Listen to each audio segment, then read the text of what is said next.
Hello there guys, welcome to another video of mine. Here I am with the all new Mahindra Scorpio N, and here's the key, typical Mahindra layout and the new logo. And do have lock, boot opening and unlock with the flip key layout. Overall the looks are pretty much massive and I absolutely adore Scorpio for its sheer presence and overall sheer rugged appeal. And here we do have chrome grille with the 6 slats layout, typical Mahindra fashion, but overall the looks are quite massive and imposing. This is this green color which I kinda liked it. Here we do have 6 more colors starting from red, orange, black, white, silver and grey. So this is the best color you can buy, or in black according to my opinion. So here are the 18-inch rubber. These are MRF rubber, and in the manual variant we do have 17-inch tires. So that's a difference with the size of 255/60 R18. Here's the tire size for you guys, and with the dual tone finish in the alloy wheels with the all 4 disc brakes, and here is the side steps. Overall ground clearance is pretty much impressive. This is the top model automatic diesel one in the 2-wheel drive layout, and here we do have shift on fly 4-wheel drive system. Unfortunately, as of yet the variant has not been in the showroom, so for later on I'll show you that variant as well. And here's the front camera, and here's the front sensors. However, it doesn't have 360-degree camera. And here is the lamps with the DRLs and with the fog lamps, and here the static bending lamps with the swipe function along with the dual barrel lamps, which are quite nice. And here's the look from the side, which is quite an imposing one with the 4662 mm in length, which is quite massive, and overall it's quite a big car. So Mahindra is going to launch the Scorpio Classic with the some features and with the same platform which was in earlier Scorpios. So this with the lesser price of course, and the height is around 1845 mm, which is little bit lower than the original Scorpio. And here's the lamps, so which are quite nice, similar to first generation Scorpio, the older one, and similar to other Scandinavian brands. So here we do have a swipe function in the tail lamps and the indicators, and here's the Scorpio N badging. So from the boot, from the rear profile, it's quite massive. So overall it's quite a massive car from the rear profile as well. So I'll check out the boot space as well. So it's a side hinge tailgate, so it's a synonymous feature in the older generation Scorpios as well. However, there's a small twist, and we do have front facing seats instead of side facing seats. So these are more safe, more comfortable and more practical. So by folding seats you have quite a lot of space. And these are the tail lamps, which are quite nice. So let's close this car, shall we? The tail is quite heavy, and here we do have request sensor as well with the new Mahindra badging on it, which is quite nice. And this is quite impressive as far as safety and overall build quality is concerned. So overall, as a driver's appeal, it's quite impressive since it's a body on frame chassis. Unlike its XUV 700, it has monocoque chassis. So this is more rigid, more durable and more long lasting in the off-roading conditions and tough terrains. So we will see the interior in a bit, but before than that, for the variant configuration, this is the top model Z8L model, and here we do have Z2, Z4, Z6, Z8 and Z8L. So these are the nomenclature which Mahindra is using. And there's the Adreno X, which refers to their connected car tech, and this model does have Sony Infotainment System. And there's the fuel tank, the capacity of 57 liters. Like this, we'll open it and close it. So overall they hit the ball out of the park for the overall features and overall build quality and overall as a overall package. So we'll check out the interior. So this is the overall walk around of the Scorpio. The engine is quite powerful, which we're gonna see and test drive. And here's the side door with the quite long aperture, so the space is quite nice to ingress and egress. So here's the inside look of the Mahindra Scorpio N, and here's the leg space, which is quite generous. Under thigh support is quite decent, and here we do have rear AC vents along with the AC controls and the Type C socket. From sitting the middle passenger perspective, there's little bit hump. I don't think so that should be much of a concern. And overall, this is the front look from the rear seats, which is quite nice, which is quite different though from the XUV 700, except for the steering and the gear shifter layout. And the seat color is brown, which is quite luxurious and core premium. I'm not a fan of beige interiors. I'm kind of like these kind of interiors, especially in black or in darker colors. And we do have some space, and here we do have the third seat row as well, which I won't jump in. Obviously it's only reserved for kids. And here we do have, for the safety measures, you do have 6 airbags, ABS, EBD, hill hold assist and hill descent control as well. So overall premium appeal is quite there for the Scorpio. And hard plastics here. Here we do have soft touch materials. Okay, we don't have the auto up down for the rear passengers. It should be reserved for the drivers as well. And for the cup hold as well, here we do have a 1 liter bottle capacity as well. And for the armrest, bottle can be kept very much easily, and the overall it's quite a comfortable cabin. And I will show you the headspace as well.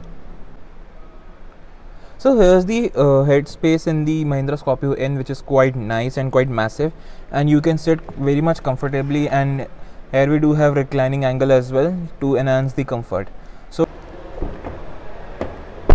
the reassuring third is there, and the use of chrome is quite there. And here's the fuel tank opening with the capacity of 57 liters, and the roof rack is there. I think so it is functional though, but overall it's quite an impressive vehicle, and it's an overall package. And Mahindra is absolutely nailing their upping their game with the new launch, starting with the Thar in the 2020, and it was an absolute blockbuster. Then next the XUV, which has even more sales. Now the Scorpio's turn. Well, I think this is gonna up its league, since the this competition doesn't have much of a rival, especially in the four-wheel drive body on frame chassis. The best you're gonna get is the Toyota Fortuner, which is double in price. So that is the difference. You get the four-wheel drive in Thar, but the competition is quite different, and you get the four-wheel drive in Compass as well.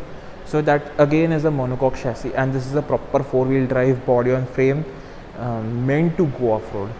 And here's the turn signals, which the mirrors are quite big. So let's check out the driver side interior. And here's the request sensor and the chrome finish. And first and foremost, we do have for the lumbar support and height adjustable driver seats for the 6-way for the driver, not for the passenger. It's manual. And here's the interior. The color is quite nice, and the overall fabric is quite premium. It do have perforation, but doesn't have the ventilated seats. And here we do have side facing footsteps, which is quite nice to getting in and out for easier way. The overall it's quite premium from the last generation Scorpio, of course. And they have done the engineering for quite some time now, and they have so I think it's development from last 3 to 4 years, but every minute of patience was worth it when they unveiled the car on, I think, last month. And these are the foldable mirrors for the this is the control for foldable mirrors, side mirror adjusting, power windows for the child lock, and the lock and unlock function. So let's hop on to driver seat, and thank God we do have some handles to getting in and out for the easier way. So here's the steering wheel with the leather finish, the hard plastics here, the Sony 12 speaker system. It's only available in the L model, the Z8L. For the standard Z8, it doesn't have, there's some differences like driver drowsiness alert, the Sony speaker system, and front sensors and front camera. So these are some major important features which are missing in the Z8 from Z8L model. And here is the dashboard, which is also quite premium with the Scorpio N badging. Let's check out the glove box, which is quite decent though. I think it's cool though. Okay. And I'll show you the other controls. These are the audio system, these are the cruise control, and I'll show you the in a bit the instrument cluster. Okay, AC is quite a chiller. So this is the instrument cluster of Mahindra Scorpio N. To control, these are the buttons. Okay, these are driver information system, fuel info, digital speed. So now it's quite nice and quite legible. It's quite simple though, other than the fancier version in which you get in XUV 700, but I like this one. And here we do have automatic wipers and automatic headlamps. And for the infotainment system, here we do have surround sound system. So it does have Alexa control. So play a Punjabi music. Sorry, something went wrong. Okay, so I think it's gonna start when the car is on, but the sound system is quite impressive. I check out in person, and overall it's quite a nice system to use. It's 8-inch in layout other than 12.3 inch in the XUV 700. The software system is quite nice. Okay, we check out the radio.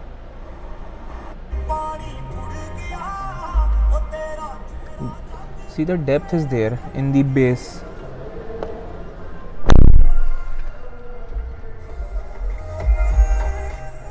So for the infotainment system, they absolutely nailed it. The layout is quite similar to Toyota Land Cruiser though, for the older generation, the 200 series, but it suits here pretty well. And here is the dual zone climate control. And for the drive modes, here we do have, in the Petrol Auto it doesn't have. So it does have zip, zap and zoom, hill descent control, traction control, hazard lights, start stop system, and here's the camera system. So here's its front camera, and it does have rear camera as well. See, the camera legibility is decent though. Overall it's quite a well packaged. And for the cup holder, it does have, for the gearbox it doesn't have sport mode. I don't think so that much is required. And here we do have speakers, so that's how they are, 12 speakers. It doesn't have vanity mirrors, but it is quite soft touch. The hood lining is nice. And here we do have sunroof, which is quite nice. So to close it, so it is quite wide though. Let's close it for right now. And here we do get Alexa controls, and for the Adreno X, so it's quite responsive though, as I said. Alexa, open sunroof. So it's gonna not work until the car is start, so that's completely fine for me, but I checked out in person, it's quite responsive. So for the engine performance part, it does have 2.2 liter diesel engine and 2 liter petrol engine, which is quite powerful and best in segment in my opinion.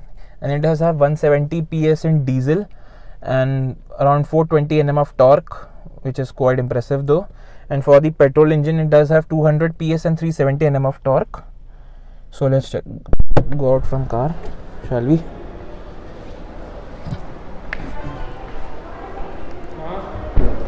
So I'm going to show you the lamps. When you open the door, the lamps going to activate for the follow lamp home feature.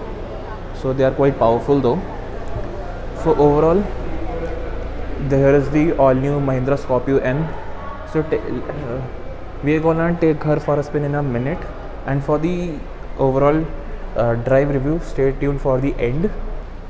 So tell me your opinion, how you gonna like it, and what are the more favorite features you have gonna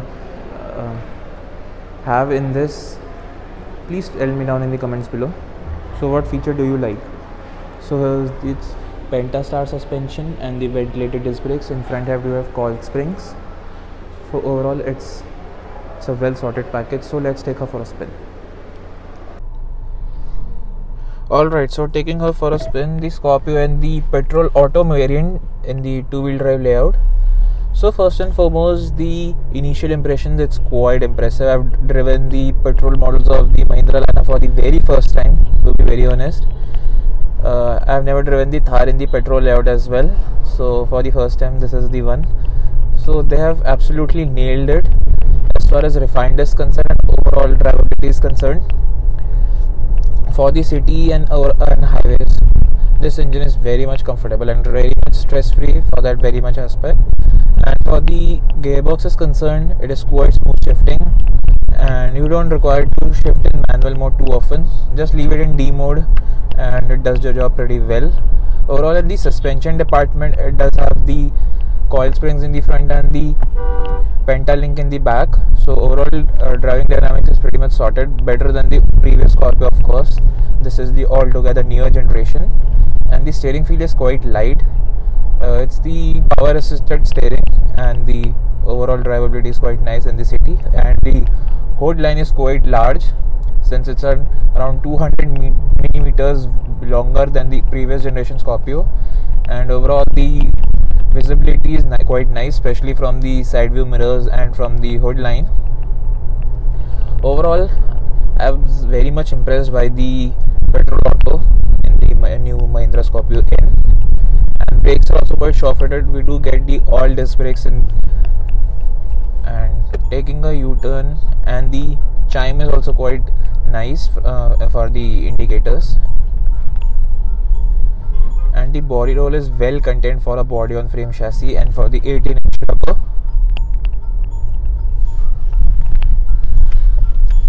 So you can do and bash anywhere, and the off-roading capabilities are pretty much immersive. You don't even need to stop for the small speed breakers. See, they are pretty much well sorted. Overall, the suspension is doing pretty much well because the nature of body roll is to have the wobbly tuning.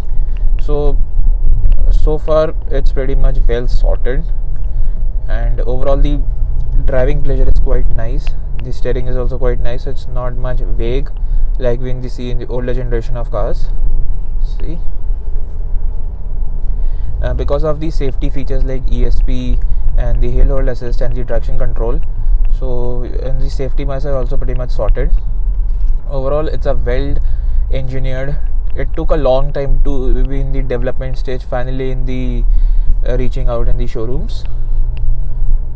In this petrol auto, we don't have the drive modes that available in the diesel models, but I don't think so we do require drive modes for the overall. Yeah, if you are driving in the smooth way, so you are never gonna bore. And if shifting in the manual mode, it's gonna uphold the gears unless you are gonna shift it, so that's quite nice. So if taking in the higher rev range, you're gonna hear the little bit of noise. The power is quite nice. It has 200 PS in it and 370 Nm of torque, which is quite impressive, especially considering the weight is also quite impressive, like around 1800 kgs. So for that aspect, and the fuel efficiency is also quite decent. I think so under 10 would be a nice number to be expected in the real life conditions. So I'm talking about the maximum fuel efficiency you're gonna get. So for the real life, you can 7-8 is also quite a nice number for the petrol, and for the diesel 13-14 is also quite a decent number to expect. See, so overall the visibility is also quite nice. Taking a U-turn is absolutely not at all an issue. So that's pretty much from my side. The overall, it's quite a small video talking about this car. So until next time, I'll gonna drive the another variant, maybe in future, the diesel model. So I'm gonna see how that model is gonna perform, especially that is the more selling model as compared to the petrol one. But overall, people are shifting towards petrol engines because of their smoothness and the less service costs. So that's it pretty much from my side. I hope you found this video useful. So until next time, see you around.